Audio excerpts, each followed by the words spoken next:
Well, good morning, LifePoint 930, y'all live today.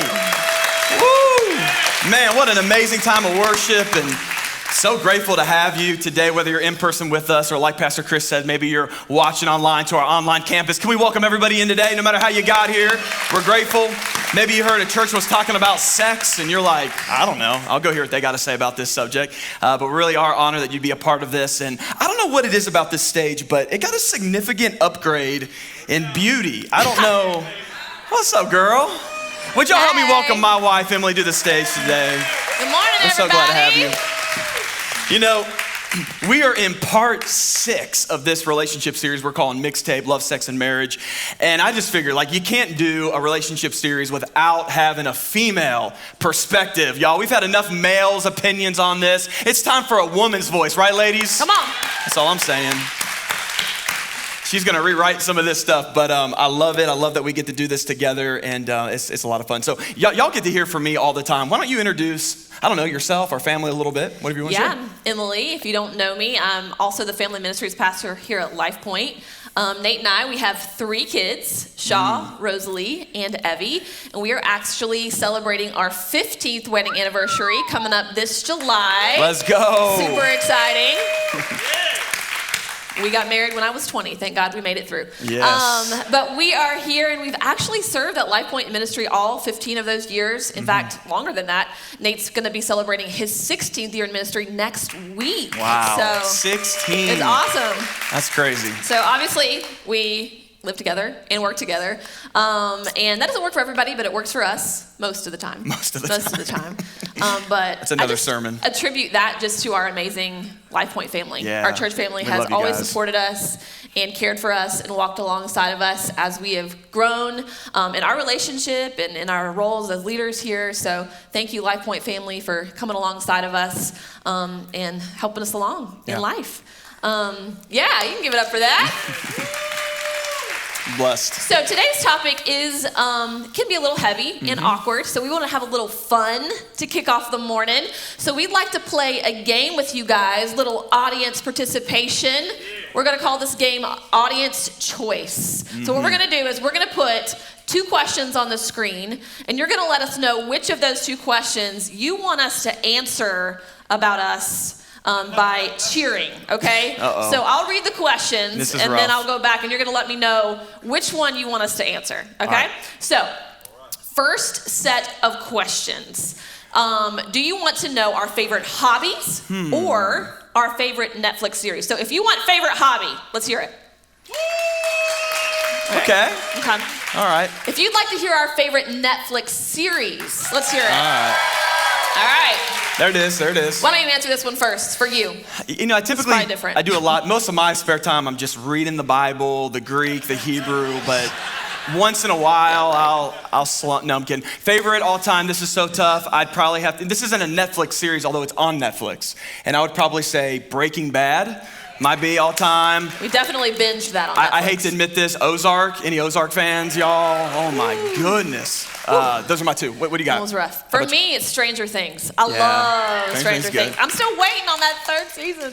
All right, number 2, here we go. Here's the second question. Oh no, I know what you guys are gonna select on this one. Do you want A, what annoys you the most about the other person? Or B, what do you admire about the other person? So this, again, when we answer this, it's like what annoys me about her and vice versa and admire. All right, how many of you want to know what annoys us? Make some noise. Come on, I need my mom. Is mom in the room? How about anybody B, admire? Yeah, all right, there we go. Hey, appreciate the love there. Really appreciate that. What annoys you about, what do I do that annoys you? Ooh, let's see here. Which shall I choose? You better be careful. Oh no, I got one. I am not a morning person. I'm not. I've tried. It's never gonna happen. Nate, bless, is a morning person. That's right. He is very enthusiastic in the mornings and loves, before I've even had a sip of coffee, I might even still be in the bed, to come and say, all right, what's the game plan today? Here we go. What do we got to do? What do you need from me? What's up? What's happening? What are we going to do? I mean, that annoys the crap out of me. I just got to tell you that right now. That's fair. That's fair. All right. You know what annoys me, honestly, is how beautiful you are. Oh, come on. Seriously, Boo. like, she just always wants to have sex. It annoys me. Yeah. I'm like, sometimes I just want to cuddle. Like, I'm not a piece of meat. I have feelings. Bro, I've been married 15 years. I'm not falling into that trap right there. That's all I'm saying. All right. I've learned. But all right, let's go to the next one. Y'all think I'm playing. I'm not answering that one. Oh, man. Okay, next set of questions. What's the biggest challenge you face in marriage, or who's the first to resolve conflict? Ooh, that's so good. if you want, what's the biggest challenge you face in marriage? Okay. Well, if you want to hear who's the first to resolve conflict. It's Ty. You pick. That was a tie. You I pick. don't know. Well, they kind of go together maybe a little bit. I don't know. We'll go with challenge. That maybe sounded a little bit louder. All right. I would say maybe our communication styles was hard to learn in the beginning. He comes from a very loud, we say everything in each other's face. Gotta home. love Northerners, baby. Tell me, like, at least I know. You might be rude, but at least I know where you stand. That's what I'm saying. In the South, we like to pretend everyth's okay and just shove it under the rug. Yeah. And so All right. that was challenging. That was for challenging. Sure. I would say for me, when we 11 years ago, we were going to try to start a family. Some of you know this part of our story. And we miscarried our first baby. And we learned a lot about Emily's body and challenges that we were going to face in this journey of like starting a family, which if you're in that, we know some of you are, some of our close friends are even battling that right now. It was the first time we ever had to grieve loss together. Yeah. I'm watching my wife fall apart and like, how do I handle this? And it was a very challenging season, especially for a lot of women that desire to be a mother so strong. Yeah. And so it was, looking back now, it was an incredible season, Yeah. but definitely challenging. So, all right, here's the final one, and we'll jump into this. Do you either want to know, did we have sex before we were married, or did we have sex before we were married? Internet, we'll let you vote, because it's the same. And why don't you answer this? Did we have sex before we were married? The answer is no, we did not. No, we did not have sex before we were married. It's not because I didn't try. Let's just say that. I got blocked. We crossed some boundaries, that's for sure. But yeah, we made a priority to stay strong and save that for marriage. You made the priority for us to stay strong. And listen, and I'm being honest. Like when we got married, Emily was a virgin. I had slept with one girl in high school one time. So here's what I'm telling you this. According to like what most of you have experienced, we didn't come into marriage with a lot of baggage. So in other words, like we get married and we got to kind of discover sex together. We got to kind of figure it out, and we didn't have a ton of preconceived notions and ideas, which is really a beautiful thing. I mean, that's why God created you to wait until you get married, which of course we know a lot of us, like myself, I crossed that line before we got married. And the reason why, like if you're a first-time guest, you're like, whoa, this is like too much honesty. I like the pastor with the collar around his neck and the robe, but we just always want to lead from a place of vulnerability and transparency.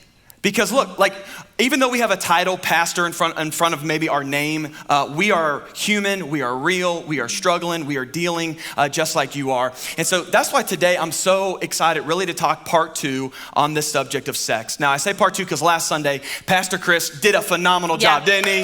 Man, I tell you.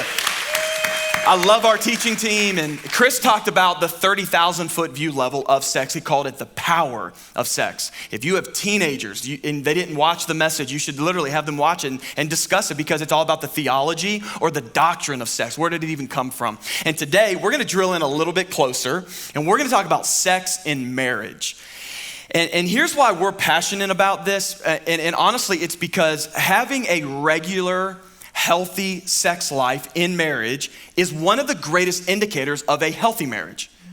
Like think about this, married couples, you know this to be true. It is really hard to have sex when there's unresolved conflict, when you're not meeting each other's needs, when things are going on and you're not seeing eye to eye. Like it's hard. So why is sex a great marker of a healthy marriage? Because it's one of the things that you can't just fake for a long period of time. And so today, like we want to encourage you, like we really want you to prioritize sex in your marriage. And all the men said, preach it, preacher. Say it again, white boy. You need to prioritize sex in your marriage, because it honestly is one of the greatest indicators of health. And so that's kind of what we're gonna go after today. Now, if if this is the kind of the thought today, then here's my message title. And this is the best message title I've ever preached in my life, all right? I want to speak to you from this subject right here. How to have good sex. How to have good sex. I need to preference this because you're like, bro, that sounds really arrogant. Like, you know, like y'all are gonna impart wisdom on us, okay? That's not what I mean by the title. I think you're gonna kind of see that here in a few minutes because the truth is we're learning, growing, struggling, adapting just like you are. But here's what I can honestly say, in almost 15 years of being married, early married couples, it gets better.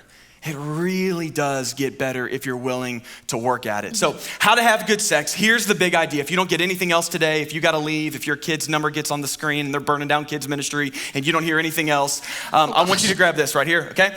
Good sex is the result of deep intimacy. Good sex, type that in the chat before your internet goes down. Good sex is the result of deep intimacy. That at the end of the day, everybody, men and women, have this desire for intimacy. And I'm gonna steal Pastor Chris's definition of intimacy last Sunday. I just thought it was so good. I wanna build off this. Here's what intimacy is. It's being fully known. That's intimacy. In these three areas, it is to be seen, to feel safe, and to be satisfied.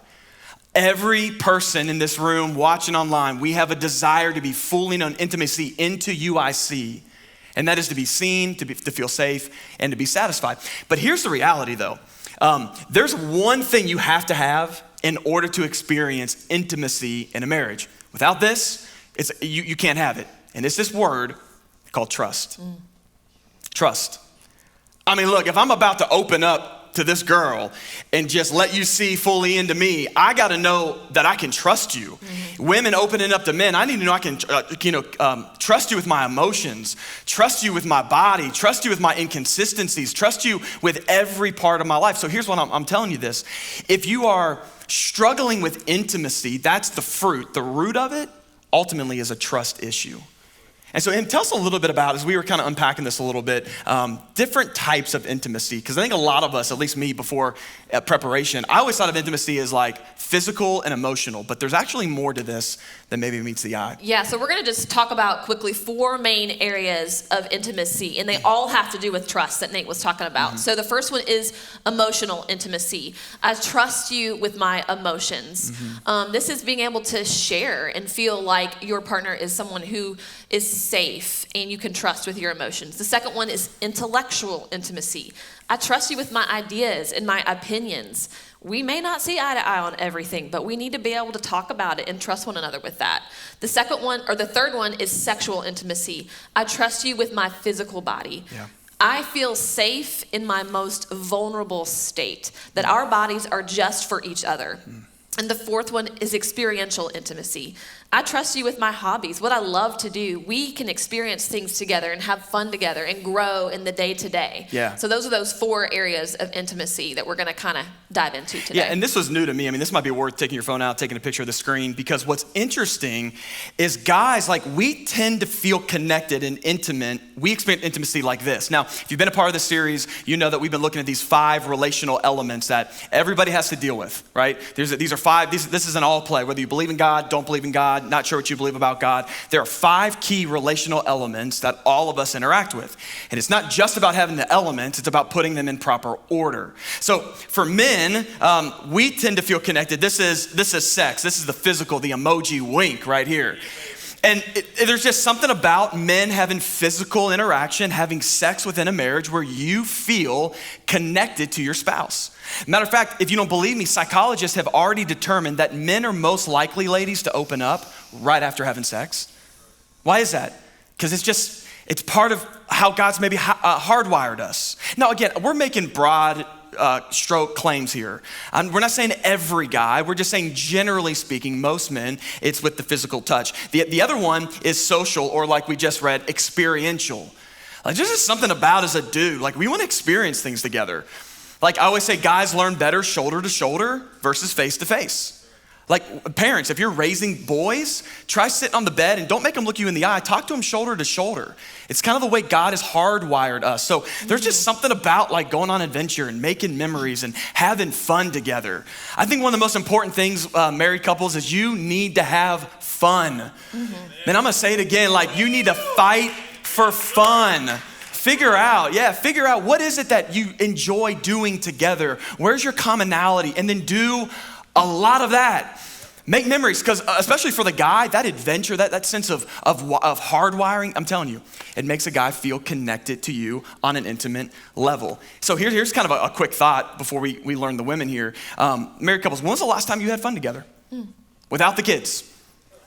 When was the last time that you honestly had fun? So share a little bit about female perspective. Yeah, men. So for ladies, we experience intimacy differently for the most part. Yes. We experience it more through the emotional. So y'all know we got some emotions. They flying around sometimes, but we need to feel safe that we can feel those emotions with you and that you'll be emotional with us, that we can talk about that. We can be open about how we're feeling. It's also in the intellectual or the interpersonal. We can have conversations more than just about the kids, or we can actually have a conversation with the TV off, where you're not distracted, where you're actually paying attention. What is that? What are you speaking of right now? Right? So for women, it's the emotional and the intellectual. And I know if you've been married really any amount of time, you've wondered, why are we so different? Why did God create us this way? Is this like some sick joke he's trying to play on us? Right. Well, it may feel that way sometimes, but the answer is no. God designed us this way. Yeah. He created us to be different. And it really is our differences that make us dynamic. I love the definition of dynamic. Dynamic says that it's a force that stimulates change. It's consistent growth. I love that. And that force and that change, that thing that propels you forward as a married couple, is your differences. It really is a beautiful thing. I mean, so many times we got caught up in those differences. We fight over those differences instead of recognizing that our differences are by design. I love what 1 Peter 3:7 says. In the same way, you husbands must give honor to your wives. Treat your wife with understanding as you live together. I know it's hard to understand each other a lot of times, but today we really want to get to that end goal. And that end goal is intimacy. Yeah. And so we're going to go over 3 keys to intimacy. So this is what you really want to get down today. 3 keys to intimacy. And that first one is understanding. And that means stepping into their world. Yeah, so good. I just hope we grab that today, that your differences is what makes you dynamic. Yeah. The differences don't push against the differences, because that's actually the thing that makes the marriage dynamic. And I love this first key, because this is a game changer right here. This idea of understanding, you stepping into their world. So practically speaking, men, according to Peter, and you can take it up with Peter when you get to heaven and say, I don't really like that you put that verse in the Bible. But if you're gonna honor your spouse, and I know he says wives, but this is also for wives to husbands as well. It means I've got to enter into the world of woman. That's right, yeah, you got to enter into a world that you know nothing about. That if you truly want intimacy, if that's the end goal, you want to enter this world. Why? Not because this is comfortable, but because you love the person. And I can honestly tell you, now that I've been in this game for 15 years, I've been in the world of woman for 15 years. Can I tell you what I've learned in 15 years? Matter of fact, this is so profound, I put it on the screen. What I've learned is this right here. All right, that's not true, but kind of. What I've learned about the world of woman, or in my case, the world of Emily, especially when it comes to sex, is that for women, sex starts before the bedroom. For women, sex starts before the bedroom. Like women need men, non-sexual touch. I know, you're like, what is this you speaketh of? I've never heard of non-sexual touch. What is this concept? I mean, why else would I rub her back if it's not gonna lead to sex? Why else would we cuddle and spoon in the bed? I don't like to do that. It's going exactly, that's the point. This isn't about you making her come into your world. It's about you entering into her world. And it's like the phrase, you've heard this before, right? Like men are like microwaves, women are like crock pots. It's just true. It is true. Like women, before they experience physical interaction, they want emotional connection. You want to connect men physically? Connect first emotionally. This is the way she wants to talk with you and connect with you and help out around the house and lift the burden and really be a support to her. And it's dominantly because women are not as visual as men. Because guys, let's just be honest, man, like it don't take much. Like the moment you see like her shirt, poor thing, I feel for you, sweetheart. Like her shirt just happens to drop below the shoulder line.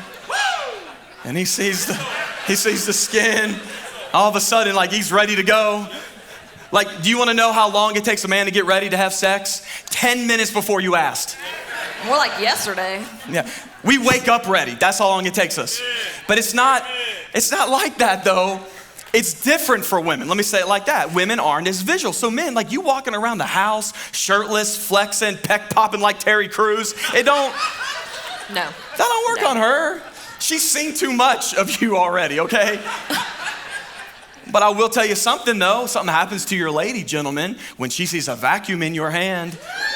Okay, here we go, sisters in the house.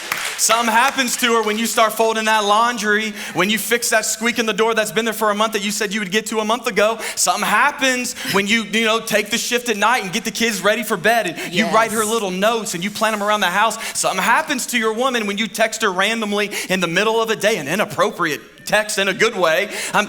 You want to know why? Because when you do those acts of service, it communicates to her that you value her. You desire her. You long to be with her. And guys, apparently women are into that crap. Just kidding. But this is what it looks like. If you're going to understand her, you've got to enter into her world. Woo. But it doesn't stop there, because she's got to enter into your world. I don't even know now. What have you learned about my world? A lot. A lot. Did I just say peck popping like Terry Crews? You did say that. Okay, ladies, here we go. We got to do it. We got to go into a man's world. It's scary, I know. It's really scary and crazy. But like we said earlier in the message, I was a virgin when we got married. And, my idea of sex and intimacy, let's say, was untainted. Yeah. I didn't know a whole lot about the world of a man. And I will never forget my wedding day, my grandmother, of all people, coming up to me, grabbing me by both shoulders and looking me right in the face and saying, "Do you realize your body will never be your own again?" I love Miss Marilyn. It's shock and horror. I love Miss Marilyn. I was like, what are you talking about, Grandma? This is what's happening right now. Also, in my naivety, I'm like, what does she know? It's going to be so great. Mm-hmm. It's going to be silk sheets and rose petals forever. I'm going to love it. That did not last long. Month into it, I'm like, are we still doing this? Are we still doing this? All that to say, I had a lot to learn about a man's world, about Nate. Mm-hmm. Let me just say this. Harry, we need some AC. All the women are probably like, please don't say this. But I'm going to say it. Stepping into a man's world, I have learned that I have to have sex more than I want to. Mm-hmm. And I want to say this and preface this with this too. I am talking about within a loving marriage. Yeah, this is important. The context of a loving marriage. Yeah. If you are in an abusive relationship of any kind, this is absolutely not for you, and please reach out to us and let us know if you need anything, any help at all. And I also understand that there are extenuating circumstances. Yeah. There are physical health issues, but generally speaking, to my women in the room, we have to have sex more than we want to. There are things that get in the way sometimes, like kids, work, stupid things men say. We haven't shaved. We had a big meal. Stupid things men say. We don't feel sexy. Stupid things men say. So true. But men and women need sex. Yeah. We do. Yeah. Men have a more God-given, Lord help us all, desire for physical intimacy. Yeah. But it really is so important. Men feel that connection through physical touch. Yeah. They feel capable, empowered. I've seen it play out over and over in our marriage. The more we have sex, the more connected we are, really the better everything is. When I'm willing to step out of my comfort zone and into his world, and he's willing to do the same for me. He's willing to step into my world. It just works. So I think just the vision here is step into each other's world. Never stop trying to understand each other. I love that, and it's so good. If you want to honor each other, it's about you stepping into their world. That's really powerful. Here's the second key to intimacy. Number 2, it's all about pursuing. This is love expressed. So it's understanding. Again, good sex, that's the goal. How do I get there? Deep intimacy. I gotta be able to understand him and her, and then pursue. This is love expressed. Did you know that there is an entire book in the Bible dedicated to sex and romance? Some of you are like, really? I didn't know that was in the Bible. Matter of fact, men, ladies, if you want to do a great Bible study this week with your spouse, get you a Bible or download an app, go to the Song of Songs, put on some John Legend, and let's just see what happens. That's all I'm saying. It's a beautiful book dedicated to this romantic story between a man and a woman, or the beloved and the loved, as Solomon describes. Now, it's called Song of Songs because Solomon, who is generally credited to write the book, most scholars believe that to be true, wrote over 1,000 different love songs or love poetry. But this is the song above all songs. This is Whitney Houston's I Will Always Love You. Boys the Men, End of the Road. Like Miley Cyrus, Party in the USA. I don't know. But you get it, right? This is Solomon's greatest hit. And here's a fun little fact before I read you an excerpt about the pursuit, which is really what the book is all about. It's really great. Early on in Jewish culture and history, Jewish leaders didn't know what to do with this book. It was so explicit, not inappropriate and crash, but just honest and direct, that they made this rule. Get this. They made this rule that Jewish boys were not allowed to read Song of Songs until they were 30 or married. So I just envision like teenage Jewish boys stealing their dad's copy of Song of Songs, going in their bedroom underneath the sheet with a light. Whoa. Like, I guess this is what teenage boys did in the first century at sleepovers. They would read romantic poetry. Okay, all right. But listen to what it says, Song of Songs, chapter 1. This is the engagement period. This is them pursuing one another, the beloved and the loved. I'm gonna start in verse 2. Very poetic. It says this is the woman, let him kiss me with the kiss of his mouth. For your love is more delightful than wine. Pleasing is the fragrance of your perfume.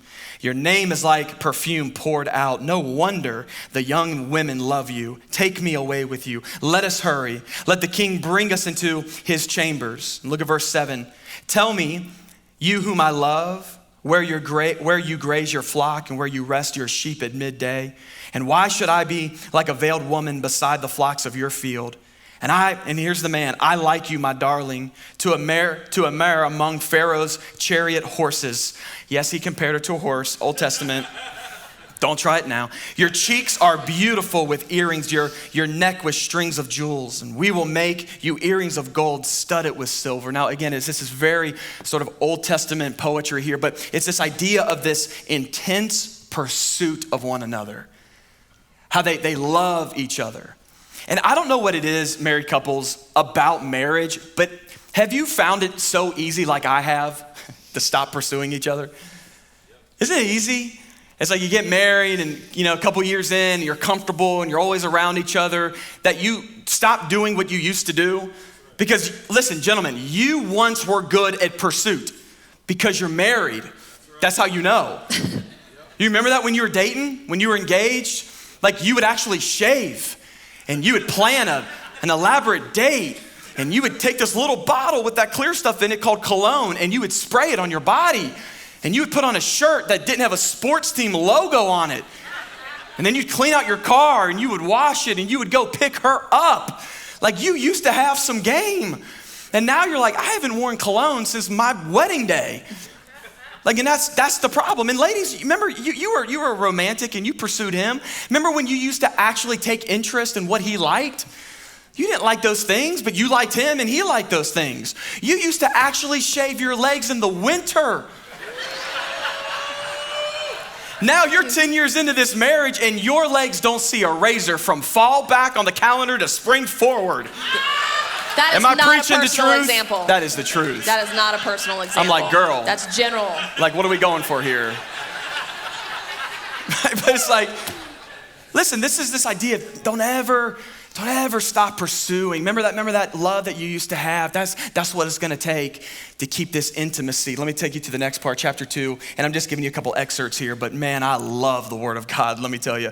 He goes on, it says, likely, this is the man, like a lily among thorns is my darling among the young women. In other words, you are the beauty amongst everybody else. Like an apple tree, this is the lady, like an apple tree among the trees of the forest is my beloved.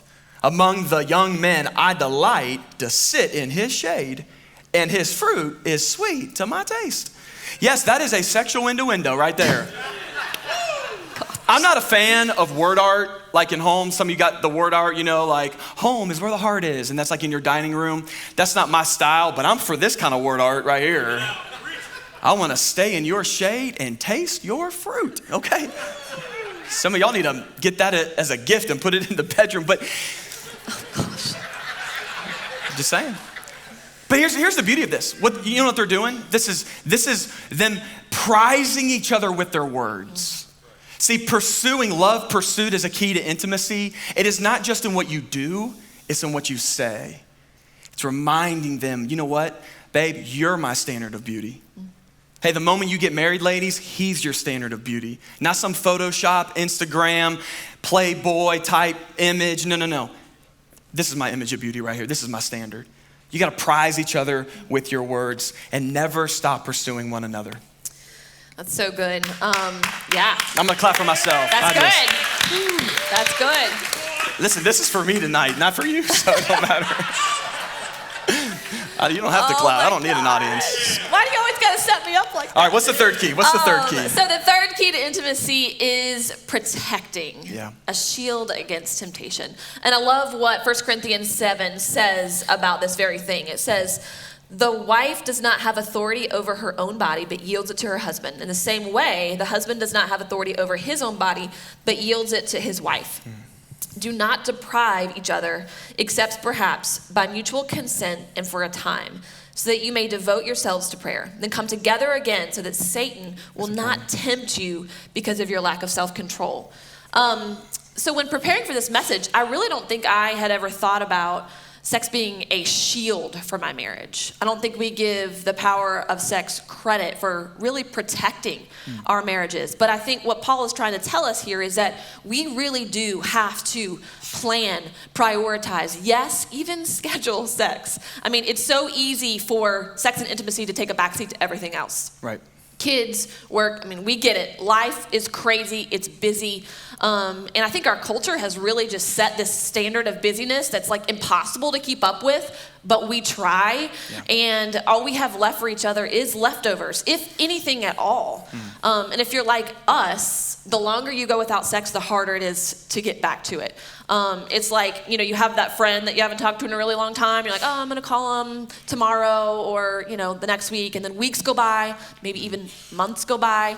Then it's just awkward and weird. Where do I start? It's just like that. Yeah. So we just really want to encourage you today to prioritize it. Make a plan. Figure out what's going to work for you.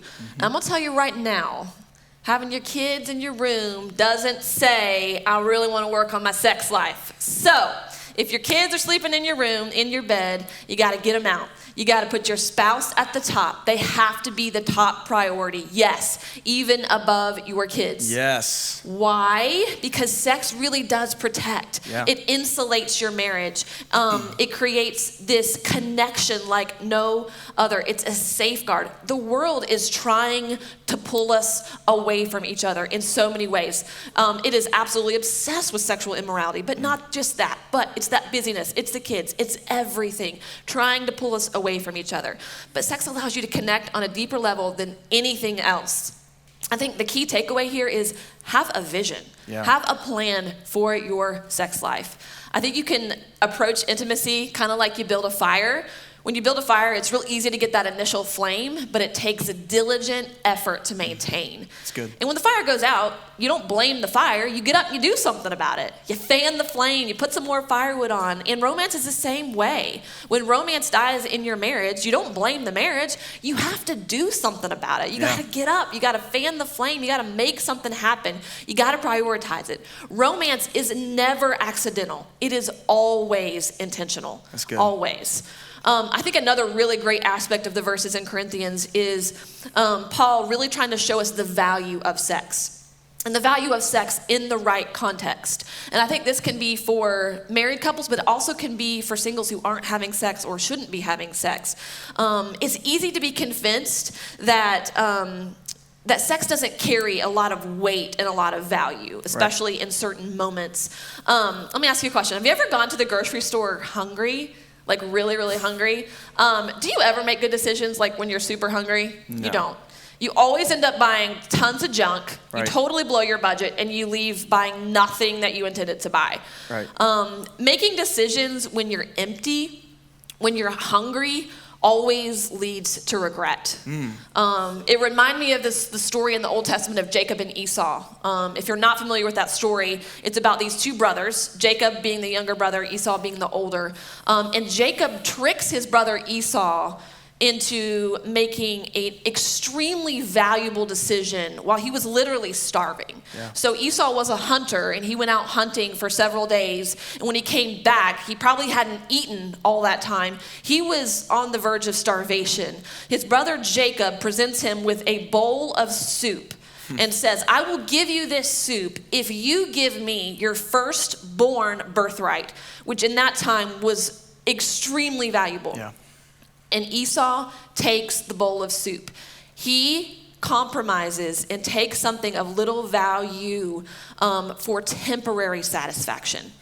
For temporary satisfaction. Never make a decision when you're hungry, when you're empty. And I think Paul says in Corinthians, as a married couple, you gotta have that in your life. You have to make sex a priority, be intimate, have that intimacy. And of course, you don't ever wanna make a decision based off how you're feeling when you're hungry. It's so important to realize the true value of sex and how it really does protect us in our marriages. Yeah, that's so good. And to me, again, I'm with you. That's a new concept, this idea that sex protects, it insulates. There's a lot, ladies, there's a lot of sources out there that want to feed your man. And men, there's a lot of sources out there that want to feed your woman. And at the end of the day, I mean, they got to make the choice. Right. Men have self-control, okay? So don't hear us saying that we're just these wild things that I can't control it. No. But at the end of the day, man, I love this idea. Don't ever make a decision on an empty stomach that it really does satisfy. So we were thinking about this, this idea of good sex and intimacy is really the thing that we're going after. So today we want to leave you with something really practical and something really tangible, because we know that in a room this size and even beyond those that are watching online, there's a lot of mixed emotions. I mean, there's some of us here today and you're single again and you remember what it was like having sex, and now you're not and you're single and maybe you've crossed the line, or you're waiting, holding out purity, or maybe you're married. And it's just not there, it's just not there, that there could be a lot of guilt and weight. So I'm gonna give you something very practical, something very tangible to be able to do. And we're calling this the 30-day Their World Challenge. So from now, it's really easy to remember, to Father's Day, we wanna challenge you married couples for 30 days. I'm gonna commit to step into their world. Now, the beauty of this is that this is not predicated on whether or not they do it also. So it's not like you're gonna look over right now, you gonna do it? Because I'm not gonna do it if you want, right? No. You might even be here and you're the only believer in the home. Maybe your spouse doesn't even believe in God, or maybe they kind of do, but they're nominal, whatever it is. This is about you saying, okay, Lord, for 30 days, I'm gonna step into their world. And that, why this is so powerful and why every single week we've been coming back to the most important relational element out of all of them is this one right here. This is spiritual. This is all about your personal relationship with Jesus. Because what we're proposing to you today, this 30-day challenge, this is not normal. Like, who wants to do this, right? Like, this takes intentionality. So my life has to be rooted in something deeper than just my feelings and my emotions. But when my life is rooted in the Word of God, when Jesus is my foundation, Guess what? When Christ fills me up, I can now properly pour out to my spouse. And so over these next 30 days, as you take this challenge to enter into their world, that also means that you're gonna, for the next 30 days, focus on your personal relationship with Christ. Man, download a Bible reading plan. We have them at the Life Point store. You can even grab journals. Like, say, God, I'm gonna start praying. This is important. Because if I don't have this, then these next 30 days aren't gonna work. And so, Em, what does this look like practically for ladies? Yeah, ladies. So next 30 days, we can do it. It's gonna be great. We're gonna step into the world of our man. And so we know for them, it is all about experiences, about the social, experiential. So I want you to think about, what do they like to do? What do you like to do? Plan something fun together. Yeah. Plan a weekend away without your kids. Experience fun again. Maybe it's been a really long time for you. And of course, we know that men also experience intimacy through the physical, through sex. Plan a date night. Hold hands. Grab his butt. I don't know, make out at a red light sometime. That'd be fun. Haven't done that in a while. But get into his world and remember what that feels like. Yeah. I know it's not always easy and there's a lot that gets in the way of it. I just want to encourage you to think about what your man needs and how you can get into his world over the next 30 days. Yeah, and guys, I really think that we're called to really lead the way in this. I really hope that every man today takes this challenge that says, you know what, for these 30 days, whether my wife does it or not, I'm gonna enter into her world. And so practically, like we've been looking at these relational elements, this is interpersonal. This is all about connecting with her hobbies and her likes. It's about that type of intellectual intimacy, one of those 4 that we talked about. So rediscover, what does she like to do? Maybe watch a show she likes to watch. If your spouse loves to read and she's a novel book reader, why don't you say, hey, let's read one of those novel books that you love so much? And you're like, bro, I don't like to read. Well, do you like to have sex? Well, guess what? You like to read now. Okay, there we go. It's gonna take a minute. We gotta break off the church religion in some of y'all today. It's gonna take a minute. But seriously though, it's like, okay, Lord, I want to connect with you, sweetheart, intellectually. What do you like? And I want to do those things. And then, man, I know this is tough, depending on how you were raised and what kind of dad was in your life, if you even had a dad, and maybe you were told the good old wise, good old dad line, whenever you were hurt, things like, just put some dirt on it. Real men don't cry, and probably because his dad taught him that, and his dad might have fought in the war, and it's just, you can kind of see. We talked about family of origin. Remember that week 1? That's why your family of origin is so important. So break through that. Don't use that as an excuse. For these 30 days, all right, babe, I'm gonna connect with you emotionally. And that means, men, that you gotta be there for her. You've got to be a safe place. Mm-hmm. It is such an honor when Emily trusts me with her emotions. Honestly, it's probably the biggest honor, because I know that's hard for her because of all the things that kind of go with that. But men, if your woman loves you enough and trusts you with her emotions, she's not wanting you to fix it. She just wants you to listen. Mm-hmm. And she wants you to remind her that it's okay to have all these feels, and you're not weird. This is like feel life, and it's okay if you're struggling. And men, you open up to her as well. And you know what I love about this image is we've been using these Tetris pieces all series to kind of communicate these different dynamics, is that these Tetris pieces individually, they're very different. And individually, they don't work. But the beauty of the design is that it's the differences that makes them dynamic. That maybe God, this is crazy, maybe God actually knew what he was doing when he created man and woman. 30-day challenge, entering into their world. So here's what we want to do as we get ready to close here today. The band's going to play a song for us, and I believe there's going to be something really powerful that's going to take place in this moment right here. And I want to invite you to stand to your feet, and our prayer team's going to make their way down right now and encourage you to stay in the room. Don't slip out the back. Don't log off. This is an important part. As we now get to respond, the prayer team's going to make their way down front. We've been using our prayer team throughout this entire series, and here's what the challenge is today, married couples and single adults.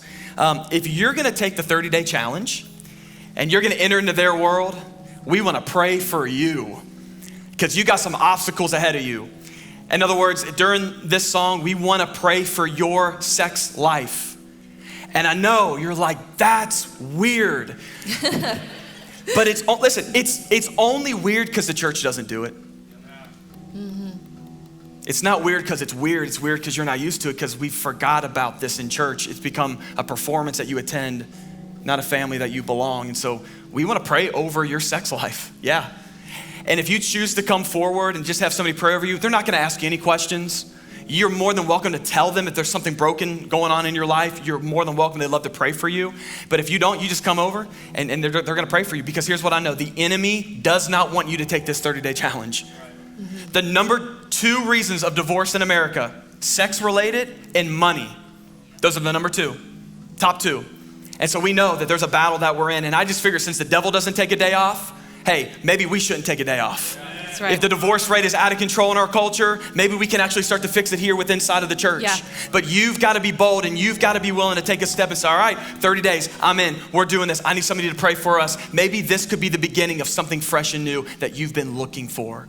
So we're gonna pray. Band's gonna sing. We're gonna give you an opportunity to respond. Would you pray first, babe? I'd love to. Let's pray together, family. God, you are so good, and we love you so much, and we are so thankful that you were willing to step into our world out of heaven and show us who you are and just how much you love us. God, I want to pray all across this room for the marriages that may be broken right now, who may be feeling just saddened, not knowing what's next, where to go. God, I pray that they will take this 30-day challenge, that they'll step into each other's worlds, God, and that you will bring revival to their hearts, to their lives, to their marriages. God, we know that when marriage works, it is a beautiful display of what you did for us, God. Thank you, Lord. When we can sacrifice our preferences for one another, God, you can do amazing things through us. We can be a force to be reckoned with, God. I just pray right now for healing and redemption. It's your name we pray. Amen. Amen. All right, let's move.